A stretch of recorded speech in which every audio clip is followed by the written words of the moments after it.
താക്കോല് തന്നാ മതി. ആമി വാശിയോടെ പറഞ്ഞപ്പോ സഞ്ജു മനസ്സില്ലാ മനസ്സോടെ താക്കോല് കൊടുത്തു. അതും വാങ്ങി. ഒന്നും പറയാതെ ആമി തിരികെ നടന്നു. അവള് കോളേജിന്റെ ഗേറ്റ് മറയുവോളൂ. സഞ്ജു ആ വരാന്തയിൽ നോക്കി നിന്നു.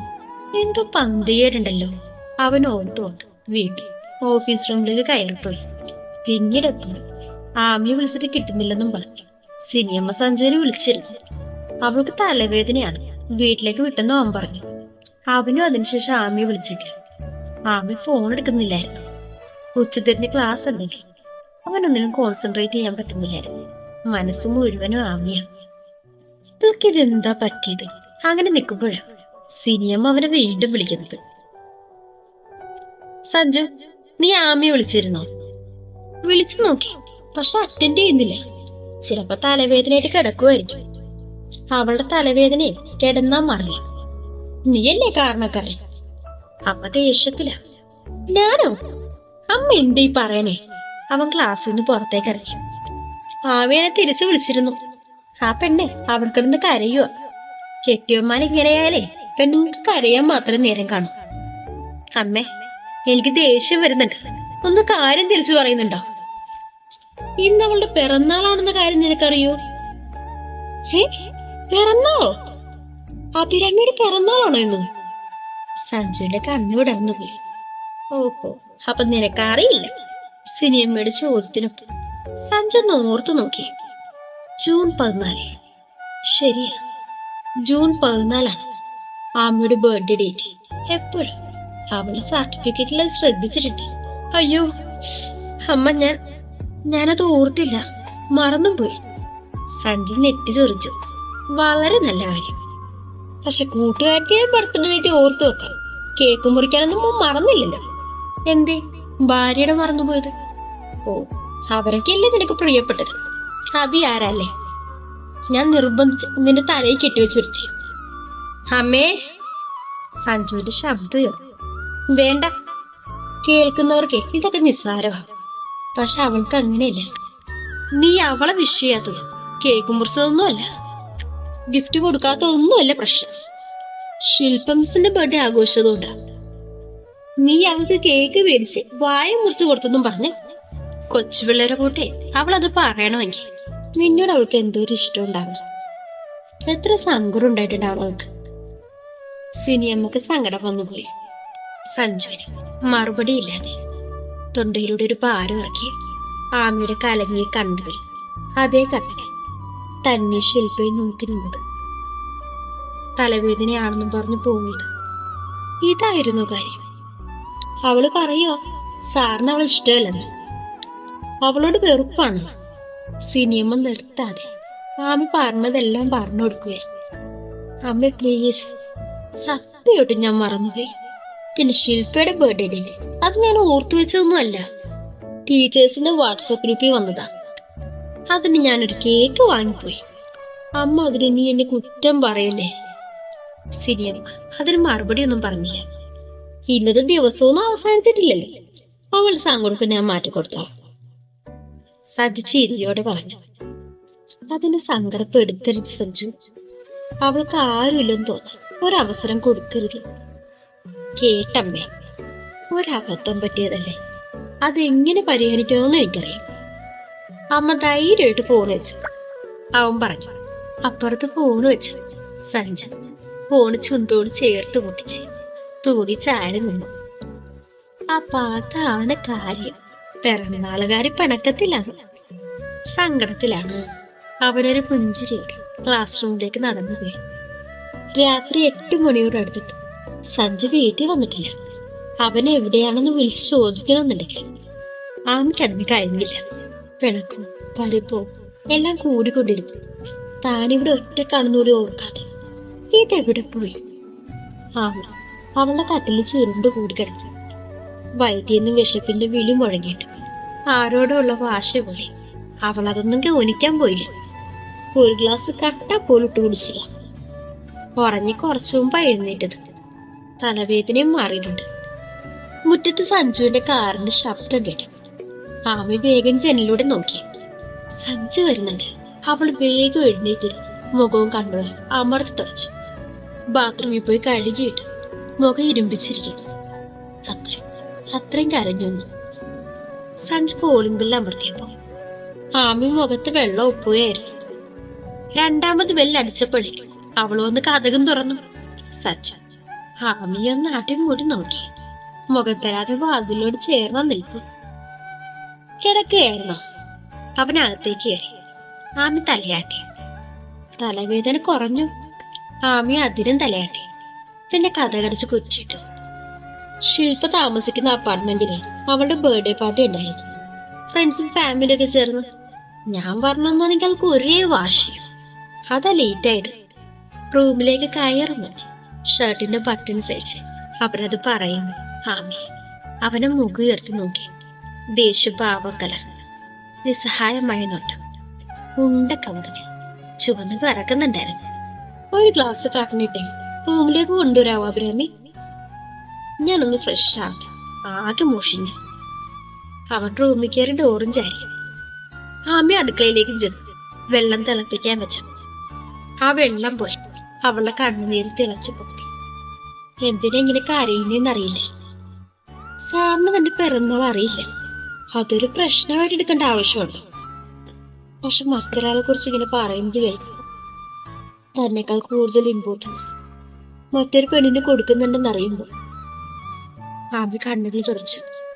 തിളച്ച വെള്ളത്തിലേക്ക് ചായപ്പൊടിയിട്ട് ഒരു ഗ്ലാസ് ചായ പകർന്നു റൂമിലേക്ക് നടന്നു. ചാരിയുടെ ഡോർ തള്ളി തുറന്നപ്പോ മുറിയിൽ അവനുണ്ട്. കുളിച്ചിറങ്ങിയിട്ടേ ഉള്ളൂ. ആമി ഗ്ലാസ് കൊണ്ടേ ടേബിളിൽ വെച്ച് അവനെ തന്നെ നോക്കി നിൽക്കും. എന്ത് നോക്കി നിൽക്കുവാ? പോയി ബുക്ക് എടുത്തിട്ട് വാ, പഠിക്കണ്ടേ? ഹരയിൽ മുണ്ട് ചുറ്റി ടവല് വലിച്ചു വിരിച്ചിട്ട് അവൻ പറയുന്നത്. ആമി അവളുടെ മുറിയിലേക്ക് നടന്നു. ഇരട്ടി പിടിച്ച മുറിയിൽ ലൈറ്റിട്ട് കയറിയിട്ടു. ആമിയുടെ കണ്ണു വിടർന്നു. ടേബിളിലിരിക്കുന്ന സാധനങ്ങളിലേക്ക് ആമി ഓടിച്ചെന്ന് നോക്കി. ഭംഗിയുള്ള വലിയ വെളുത്തിരൊട്ടി ടിവിയാണ്. പിന്നെ ഒരു കെട്ട് റോസാപ്പൂക്കൾ. പിന്നെ സച്ച് അന്ന് അലമാരെ പൂട്ടി വെച്ച് ഉത്സവത്തിന് വാങ്ങിച്ച ബബിൾ ചിക്കൻ, ബേർഡ് ഹാറ്റ്. പിന്നെ അത്യാവശ്യം വലിപ്പമുള്ളൊരു ബോക്സ്. അത് തുറന്നു നോക്കിയപ്പോ റെഡ് വെൽവെറ്റ് കേക്ക്. അതിന് മുകളിൽ എന്റെ പിറന്നാളുകാരിക്ക് ക്രീമും കൊണ്ട് എഴുതിയിരിക്കുന്നു. ആമി കണ്ണുകൾ അടിച്ച് തലയൊന്നു കൊടുത്തു. വീണ്ടും നോക്കി. ഇത് സ്വപ്നമല്ല, തന്റെ തോന്നലല്ല, ഉള്ളത് തന്നെ. ആമി മതി വരാതെ അതിൽ തൊട്ടും പിടിച്ച് നോക്കുമ്പോ പിന്നിലൊരു സാന്നിധ്യം അറിഞ്ഞു. ഞെട്ടിലോട് തിരിഞ്ഞു നോക്കുമ്പോഴേക്കും സഞ്ജു അവളുടെ കൈകൾ കവർന്നിരുന്നു. പിന്നെ അവളുടെ മുഖം താഴ്ത്തി കരങ്ങൾ കൂട്ടിപ്പിടിച്ച് താഴ്ത്തി അങ്ങോട്ടും ഇങ്ങോട്ടും വീശി പാടാൻ തുടങ്ങി. Happy birthday to you, happy birthday dear Abhirami. അവന്റെ മുഖത്തെ കള്ളച്ചിരി കണ്ടിട്ട് ആമി കൂർപ്പിച്ചൊരു നോട്ടത്തോടെ കൈ വലിച്ചു വരും. വേണ്ട സാർ ഇങ്ങോട്ട് മിണ്ടാൻ പറയണ്ട. രാവിലെ മുതൽ ഈ നേരം വരെ എന്നിട്ട് കരയിപ്പിച്ചിട്ട് ഇപ്പൊ ഇതൊക്കെ വാങ്ങിയതിന് സോപ്പിടാൻ നോക്കുവാണോ? എനിക്ക് വേണ്ട. കേക്കും കരടിപ്പാവയും ഒന്നും വേണ്ട. ഇത് കൊണ്ട് ശില്പാംശത്തിന് കൊടുത്തോ? പറഞ്ഞു വന്നു. ആമി വീണ്ടും കരഞ്ഞു. സഞ്ജുവൾ അന്തം വിട്ട് നോക്കി. പിന്നെ അവളുടെ തോളിൽ പിടിച്ച് കേക്കിന്റെ മുന്നിൽ കൊണ്ടുവന്ന് നിർത്തി. കത്തിയെടുത്ത് നീട്ടി. പിണക്കൊക്കെ മാറ്റിയിട്ട് ഇതൊന്നും മുറിക്ക അഭിരാമി, അവൻ കളിയോട് പറഞ്ഞു. വേണ്ടെന്ന് പറഞ്ഞില്ലേ എന്നും പറഞ്ഞ് കുതിറിയവളെ കൈ പിടിച്ചു വളച്ച് പിന്നിലേക്കാക്കി ദേഹത്തേക്ക് ചേർത്ത് നിർത്തി കളഞ്ഞു സഞ്ജു. പെട്ടെന്നുള്ള ആ നീക്കത്തിൽ പകച്ചു പണ്ടാരോടങ്ങി ആമി മറുകെ അവന്റെ തോളി വെച്ചു. എന്താണ് നിനക്ക്? ദേ വേഷം കെട്ടെടുത്താലുണ്ടല്ലോ, പിറന്നാളൊന്നും ഞാൻ നോക്കില്ല. ഒന്നങ്ങ് തരും. അവൾ ശബ്ദം ഉയർത്തി. കണ്ണു നിറഞ്ഞ് തുളുമ്പിയിട്ടു. അവളുടെ ചുണ്ടുകൾ കൂർത്തു തന്നെ ഇരുന്നു. എന്റെ പിറന്നാളും മറന്നു കളഞ്ഞില്ലേ? ആമി ചോദിച്ചു. സഞ്ജു പെട്ടെന്ന് തന്നെ അവൾക്ക് മുന്നിൽ വന്നു. സാറ് മിസ്സിന്റെ ബർത്ത്ഡേ മറന്നില്ല, സിനിമയുടെ മറക്കില്ല, അനിയത്തിമാരുടെ മറക്കില്ല, എന്നിട്ട് എന്റെ മാത്രം മറന്നു. എന്നോട് ഒട്ടും ഇഷ്ടമില്ലാത്തോണ്ടല്ലേ? ആമി വീണ്ടും ചോദിച്ചു. സഞ്ജു അവളിലെ പിടിവിട്ടു. മനഃപൂർവ്വം അല്ലടാ, സത്യമായിട്ട് ഓർത്തില്ല. നിന്റെ ബർത്ത്ഡേ ഡേറ്റ് എനിക്കറിയാമോ, പക്ഷെ എന്റെ ചിന്തയിൽ അത്രയും പോയില്ല. പിന്നെ ശില്പയുടെ ബർത്ത്ഡേ കൂടി ആയപ്പോ ഞാൻ അതങ്ങ് മറന്നുപോയി. അവളുടെ പേര് കേട്ടിട്ട് ആമി അവന്റെ കയ്യിൽ നിന്ന് കുതിറി മാറി. ഇന്നലെ ആൻസി മാമ മെസ്സേജ് അയച്ചിട്ട് പറഞ്ഞു ഒരു വെൽക്കം ട്രീറ്റ് പോലും നമ്മൾ ശില്പക്ക് കൊടുത്തിട്ടില്ലല്ലോ. നാളെ അവളുടെ ബർത്ത്ഡേ ആയിട്ട് ഒരു പാർട്ടി ആവും പോലെ കൊടുക്കാന്ന്. ഞാൻ അപ്പോഴാ അറിയുന്നത്. ഞാൻ അതിനൊരു കേക്ക് വാങ്ങിച്ചെന്നത്. അത്രേ ഉള്ളൂ. ആമിയുടെ നോട്ടം കണ്ടപ്പോൾ അവനുള്ള കാര്യം പറഞ്ഞു. ആദ്യമായിട്ട് ആമിയുടെ മുന്നിൽ സഞ്ജു ദയനീയമായ അവസ്ഥയിൽ നിന്നു. ഞാൻ എന്റെ പിറന്നാൾ പോലും ഓർത്തു വെക്കാറില്ല അഭിരാമി. ഞാൻ അങ്ങനെ ആയിപ്പോയി. സോറി അഭിരാമി, 1000 കേട്ട സോറി. അവൻ പറഞ്ഞത് കേട്ടിട്ട് അവള് കൈകെട്ടി തന്നെ നിൽപ്പാണ്. ഇനിയിപ്പോ പിണക്കാണെങ്കിൽ വേണ്ട, ഞാനിത് വാങ്ങിയിട്ട് തന്നെ തിരിച്ചു കൊടുത്തേക്കാം. വൈകുന്നേരം 4 മണിക്ക് ഇറങ്ങിയത് നിനക്ക് വേണ്ടി ഞാൻ ഇതൊക്കെ വാങ്ങും. എന്നിട്ടിപ്പോ ഞാൻ ഓടിയതൊക്കെ വേസ്റ്റായി. അപ്പൊ മിസ്സിന്റെ പാർട്ടി ഉണ്ടായിരുന്നു പറഞ്ഞതോ? അത് ഞാൻ നിന്നെ പറ്റിക്കാൻ പറഞ്ഞതല്ലേ. സജ്ജു വെളുക്കനെ ചിരിച്ചു. ഹാമി കണ്ണു തുടച്ചു. അവനെ കൂർപ്പിച്ചു നോക്കി.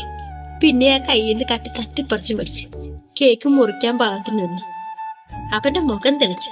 സഞ്ജു അവളുടെ തലയിൽ ഒരു ഹാറ്റ് കൂടി വെച്ചു കൊടുത്തു. അവന്റെ നെഞ്ചിൽ തോള് കൊണ്ടൊന്ന് തട്ടി. പാട്ട് പാടുത്ത, ഞാൻ മുറിക്കട്ടെ. അവൾ അവനെ നോക്കി പേടിപ്പിച്ചു. പെണ്ണും മുതലെടുക്കണേണ്. സഞ്ജു ചിരി നിയന്ത്രിച്ച് അവളുടെ അടുത്ത് തന്നെ നിന്നു. Happy birthday പാടിക്കൊടുത്തു.